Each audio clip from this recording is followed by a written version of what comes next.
Is your wig too big?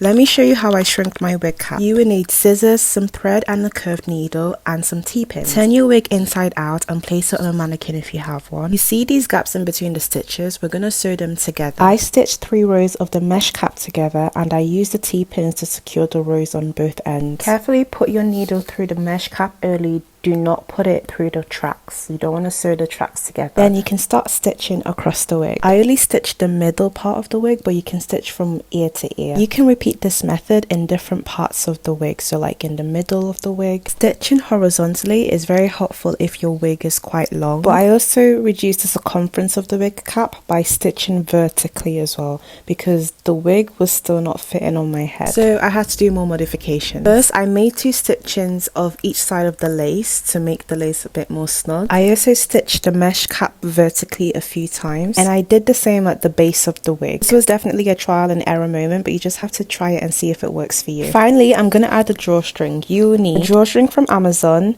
needle and thread, a cord lock, and a seam ripper or scissors. I measured the drawstring from ear to ear. Measure more than you think you need just in case. Start to secure one end of the drawstring by the ear tab, just below the ear tab, and make sure to secure this well by making several stitches. Don't push your needle all the way through the cap, so just use the mesh part of the cap. I actually found this tutorial on a YouTube channel called Lisa, Denise and All Her Things, and it's such a game changer. After securing one end of the drawstring, it's time to weave it through. Is that the right word? I don't know, but just watch how I do this. So using a stitch marker, I made 2 holes so that I could put the drawstring through each hole. Again, I only cut the mesh part of the cap. I didn't go through the whole wig. I guesstimated the distance between each holes that I make, but do what makes sense to you. Avoid making the holes too big just for longevity. Keep going until you get to the middle part of the back. You can insert a cord lock, also known as a toggle. Make sure the button that you push is facing downwards so it's not uncomfortable at the back of your neck. Continue making holes till weaving the rest of the drawstring. Once you get to the end, cut off the excess drawstring and just secure it by stitching it in like we did before. Before you cut it, make sure you leave a little extra just so you can pull it properly. And that's it. It's as simple as that.